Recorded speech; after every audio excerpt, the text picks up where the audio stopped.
మీ స్వర్ణ 13 మంది కౌన్సిలర్లు వైఎస్ఆర్సీపీ పార్టీని వీడి టీడీపీలో చేరారు. కదిరి ఎమ్మెల్యే కందికుంట వెంకట ప్రసాద్ సమక్షంలో టీడీపీ తీర్థం పుచ్చుకున్నారు. ఈ నెల 19వ తేదీన Kadiri municipal chairperson, vice chairman ఎన్నిక జరగనున్న నేపథ్యంలో కౌన్సిలర్లు పార్టీని వీడటంతో వైసీపీకి గట్టి షాక్ తగిలింది. గత నెల 23న Kadiri municipal chairperson Nazeem Munnisha YS chairman Rajasekhar రెడ్డిపై అవిశ్వాస తీర్మానం పెట్టారు. అవిశ్వాసం నెగ్గడంతో పదవులు కోల్పోయారు. దీంతో వారిని తొలగిస్తూ ప్రభుత్వం ఉత్తర్వులు జారీ చేసింది.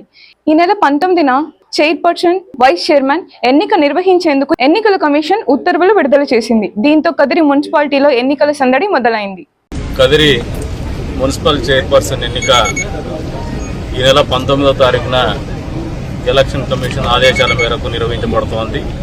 అందులో భాగంగా గతంలో అవిశ్వాసానికి ఎవరైతే వైఎస్ఆర్సీపీ పార్టీ తరఫున గెలిచినటువంటి కౌన్సిలర్స్ మాకు మద్దతు తెలిపి అవిశ్వాసంలో నెగ్గే విధంగా తోడ్పడినారో వాళ్ళందరూ కూడా చంద్రబాబు నాయుడు గారి పరిపాలన మీద, ఆయన ప్రభుత్వం మీద, అదే రకంగా భవిష్యత్తు రాజకీయాలకు ఆదర్శంగా నిలుస్తున్నటువంటి యువ నాయకులు నారా లోకేష్ గారి నాయకత్వం మీద అపారమైనటువంటి నమ్మకంతో తెలుగుదేశం పార్టీలో చేరాలని వాళ్ళు నిర్ణయం తీసుకోవడం జరిగింది. అందులో భాగంగానే ఈ రోజున వారందరూ కూడా తెలుగుదేశం పార్టీ తీర్థం పుచ్చుకున్నటువంటి పరిస్థితుల్లో మీరు అందరూ కూడా చూస్తూ ఉన్నారు.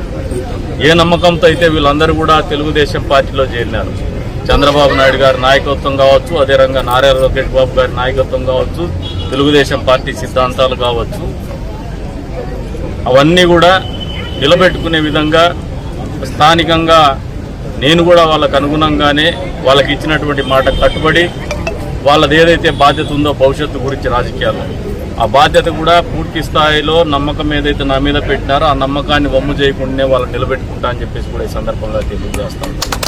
ఈ రోజున మున్సిపాలిటీ